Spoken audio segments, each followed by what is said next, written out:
वैद्य जी की आंखें आश्चर्य से खुली की खुली रह गईं और बहुत धीमी आवाज में बोले, बेटा, आप जो कुछ कह रहे हैं मुझे समझ नहीं आ रहा है कि ईश्वर की ये क्या माया है। आप मेरी श्रीमती के हाथ की लिखी हुई ये चिट्ठी देखिए। और वैद्य जी ने चिट्ठी खोलकर मोहन जी को पकड़ा दी। वहां उपस्थित सभी ये देखकर हैरान रह गए कि वर्षों पुरानी सी इमारत में एक वैद्य जी का मकान था। पिछले हिस्से में रहते थे और अगले हिस्से में दवाखाना खोल रखा था। उनकी पत्नी की आदत थी कि दवाखाना खोलने से पहले उस दिन के लिए आवश्यक सामान एक चिट्ठी में लिखकर दे देती थी। वैद्य जी गद्दी पर बैठकर पहले ईश्वर का नाम लेते, फिर वो चिट्ठी खोलते। पत्नी ने जो बातें लिखी होती उनके भाव देखते, फिर उनका हिसाब करते, फिर परमात्मा से प्रार्थना करते कि हे ईश्वर, मैं केवल तेरे ही आदेश के अनुसार तेरी भक्ति छोड़कर यहाँ दुनियादारी के चक्कर में आ बैठा हूँ। वैद्य जी कभी अपने मुंह से किसी रोगी से फीस नहीं मांगते थे। कोई देता था, कोई नहीं देता था, किंतु एक बात निश्चित थी कि जैसे ही उस दिन के जरूरी सामान खरीदने के पैसे पूरे हो जाते थे, उसके बाद वो किसी से भी दवा के पैसे नहीं लेते थे, चाहे रोगी कितना ही धनवान क्यों न हो। एक दिन वैद्य जी ने दवाखाना खोली। गद्दी पर बैठकर परमात्मा का स्मरण करके पैसे का हिसाब लगाने के लिए आवश्यक सामान वाली चिट्ठी खोली तो वो चिट्ठी को एकटक देखते ही रह गए। एक बार तो उनका मन भटक गया। उन्हें अपनी आंखों के सामने तारे चमकते हुए नजर आए, लेकिन जल्द ही उन्होंने अपने ऊपर काबू पा लिया। आटे, दाल, चावल आदि के बाद पत्नी ने लिखा था, बेटी का विवाह 15 तारीख को है, उसके दहेज का सामान। कुछ देर सोचते रहे, फिर बाकी चीजों की कीमत लिखने के बाद दहेज के सामने लिखा, ये काम परमात्मा का है, परमात्मा जाने। एक दो रोगी आए थे, उन्हें वैद्य जी दवाई दे रहे थे। इसी दौरान एक बड़ी सी कार उनके दवाखाने के सामने आकर रुकी। वैद्य जी ने कोई खास तवज्जो नहीं दी, क्योंकि कई कारों वाले उनके पास आते रहते थे। दोनों मरीज दवाई लेकर चले गए। वो सूटेड बूटेड साहब कार से बाहर निकले और नमस्ते करके बेंच पर बैठ गए। वैद्य जी ने कहा कि अगर आपको अपने लिए दवा लेनी है तो इधर स्टूल पर आएं, ताकि आपकी नाड़ी देख लूं, और अगर किसी रोगी की दवाई लेकर जाना है तो बीमारी की स्थिति का वर्णन करें।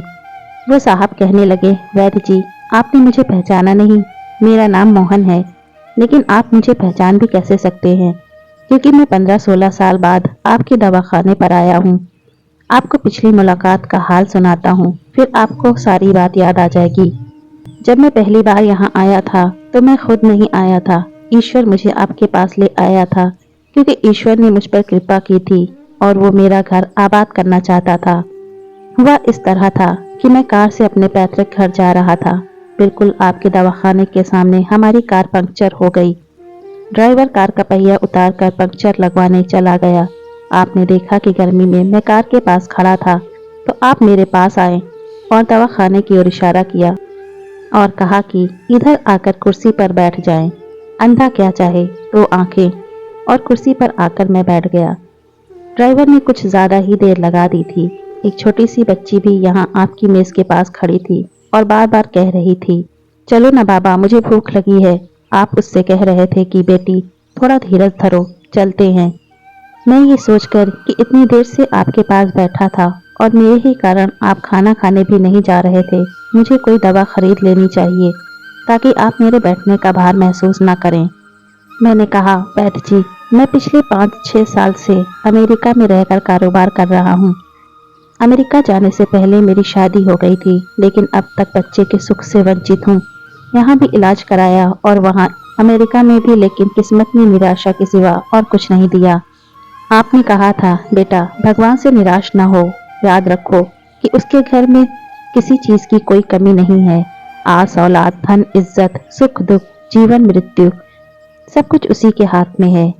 यह किसी वैद्य या डॉक्टर के हाथ में नहीं होता और ना ही किसी दवा में होता है। जो कुछ होना होता है वो सब भगवान के आदेश से होता है। औलाद देनी है तो उसी ने देनी है। मुझे याद है आप बातें करते जा रहे थे और साथ साथ पुड़िया भी बनाते जा रहे थे।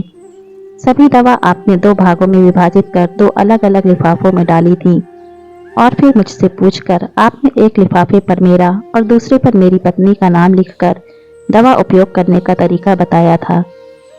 मैंने तब बेदिली से वो दवाई ले ली थी, क्योंकि मैं सिर्फ कुछ पैसे आपको देना चाहता था। लेकिन जब दवा लेने के बाद मैंने पैसे पूछे तो आपने कहा था, बस ठीक है, मैंने जोर डाला तो आपने कहा कि आज का खाता बंद हो गया है। मैंने कहा, मुझे आपकी बात समझ नहीं आई। इसी दौरान वहां एक और आदमी आया। उसने हमारी चर्चा सुनकर मुझे बताया कि खाता बंद होने का मतलब ये है कि आज के घरेलू खर्च के लिए जितनी राशि वैद्य जी ने भगवान से मांगी थी वो ईश्वर ने उन्हें दे दी है। अधिक पैसे वे नहीं ले सकते। मैं कुछ हैरान हुआ और कुछ दिल में लज्जित भी कि मेरे विचार कितने निम्न थे और यह सरलचित वैद्य कितना महान है। मैंने जब घर जाकर पत्नी की औषधि दिखाई और सारी बात बताई तो उसके मुंह से निकला, वो इंसान नहीं कोई देवता है और उसकी दी हुई दवा ही हमारे मन की मुराद पूरी करने का कारण बनेगी। आज मेरे घर में 2 फूल खिले हुए हैं। हम दोनों पति पत्नी हर समय आपके लिए प्रार्थना करते रहते हैं।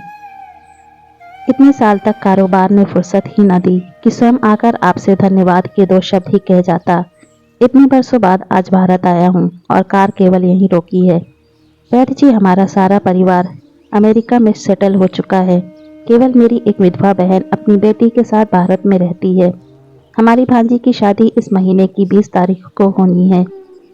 न जाने क्यों जब जब मैं अपनी भांजी की बात के लिए कोई सामान खरीदता था तो मेरी आंखों के सामने आपकी वो छोटी सी बेटी भी आ जाती थी और हर सामान मैं दोहरा खरीद लेता था। मैं आपके विचारों को जानता था कि संभवतः आप वो सामान न लें, किंतु मुझे लगता था कि मेरी अपनी सगी भांजी के साथ जो चेहरा मुझे बार बार दिख रहा है वो भी मेरी भांजी ही है। मुझे लगता था कि ईश्वर ने इस भांजी के विवाह में भी मुझे भात भरने की जिम्मेदारी दी है। वैद्य जी की आंखें आश्चर्य से खुली की खुली रह गईं और बहुत धीमी आवाज में बोले, मोहन जी, आप जो कुछ कह रहे हैं मुझे समझ नहीं आ रहा कि ईश्वर की ये क्या माया है। आप मेरी श्रीमती के हाथ की लिखी हुई ये चिट्ठी देखिए। और वैद्य जी ने चिट्ठी खोलकर मोहन जी को पकड़ा दी। वहां उपस्थित सभी ये देखकर हैरान रह गए कि दहेज का सामान के सामने लिखा हुआ था, ये काम परमात्मा का है, परमात्मा जाने। कांपती सी आवाज में वैद्य जी बोले, मोहन जी, विश्वास कीजिए कि आज तक कभी ऐसा नहीं हुआ कि पत्नी ने चिट्ठी पर आवश्यकता लिखी हो और ईश्वर ने उसी दिन उसकी व्यवस्था न कर दी हो। आपकी बातें सुनकर तो लगता है कि ईश्वर को पता होता है कि किस दिन मेरी श्रीमती क्या लिखने वाली है, अन्यथा आपसे इतने दिन पहले ही सामान खरीदना आरंभ न करवा दिया होता परमात्मा ने। वाह भगवान वाह, तू महान है, तू दयावान है। मैं हैरान हूँ कि वो कैसे अपने रंग दिखाता है।